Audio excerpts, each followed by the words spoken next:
Yo, what's up riders? Eto na po yung mga request po ninyo. Pasend naman po ng picture, pasend naman po ng 3, 4, 5. Ito po, bibidyohan na po natin. At ayan nga po pala si Julie, madalas nyo na ako. Sa ayan po si Kenneth, ang inyong tour coordinator. 16. So ito, nandito tayo ngayon sa loob ng ating 18. coaster. Video na po yung pinadala namin sa inyo. Kasi kadalasan picture, hindi nyo magana ma-appreciate yung picture. At least dito, ma-appreciate nyo na talaga yung inside and outside interior and exterior ng ating coaster. So bilangin natin kung ilan yung buwan. Compartment dahil maliit lang to. So kung 28 kayo tapos may mga maleta kayo, hindi na kayo kakasya. You need to hire another coaster for your baggage. Alright?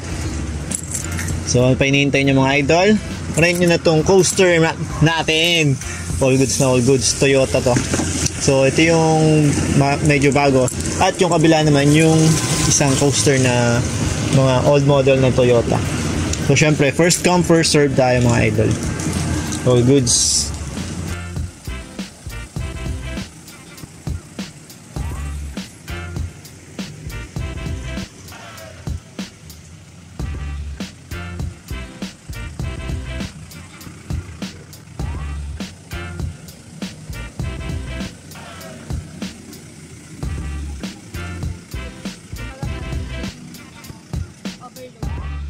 Okay.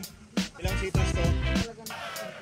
29 seaters. So ulitin ko mga idol, first come first serve tayo sa mga coaster natin. At huwag kayong mag-alala, hindi naman porket sinabing mas old model to napabayaan niyo yung interior nito, napabayaan niyo yung aircon nito, napabayaan niyo yung sound system nito. Hindi yun ganoon. Pare-parehas naman good condition to mga to at napakaganda ng takbo nito. At syempre, hindi lang yung takbo ang importante. Kailangan importante rin yung mga coach captain, yung driver natin. Kailangan good condition din yung mga yan. Kaya huwag kayong mag-alala dito sa amin. Good condition at mababait yung mga coach captain natin dito. Napakagalang na mga yan at napakaingat magmaneho. Isa yan sa importante, syempre iingatan namin kayo simula sa pag-pick up sa inyo hanggang sa pag-drop off sa inyo, sa pupuntahan ninyo at hanggang sa paghatid sa inyo kung saan namin kayo sinundo at kung saan nyo man gusto magpahatid pa uwi. With entertainment din itong mga coasters natin. Meron itong mga karaoke, video okay, tapos meron din itong Wi-Fi on board, so hindi nyo na problema. Kung sakaling maubusan kayo ng data, connect na lang kayo dito. Syempre, bago kayo makakonect, kailangan mag-rent kayo sa amin. Remind ko nga lang din pala, no? Every weekend, Friday, Saturday, Sunday, punuan lagi kami. Kaya kailangan nyo ng advance booking. Kailangan nyo magpa-book in advance para ma-secure itong mga slot na to. Ma-secure itong mga coaster na to. Lalong-lalo na kapag summer. Naku po, wag na wag nyo gagawin na magpapabook muna pa kayo sa accommodation ninyo nang wala kayong transportation. So, pag magpapabook kayo ng team building ninyo o kaya ng company outing ninyo, unahin nyo muna ang transportation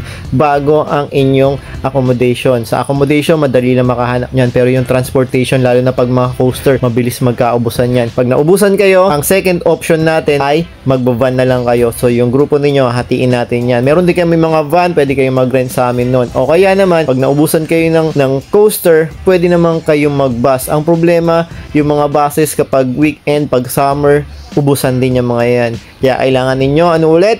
Advance booking. Maximum 28 seater yung coaster natin. Paano naman kapag 32 kayo? So, ang advice ko dyan, pwede kayong mag-rent ng van o kaya pwede kayong mag-rent ng sedan. Meron din kami yan. Pwede nyo i-rent sa amin yung mga yan para isa na lang yung kausap ninyo.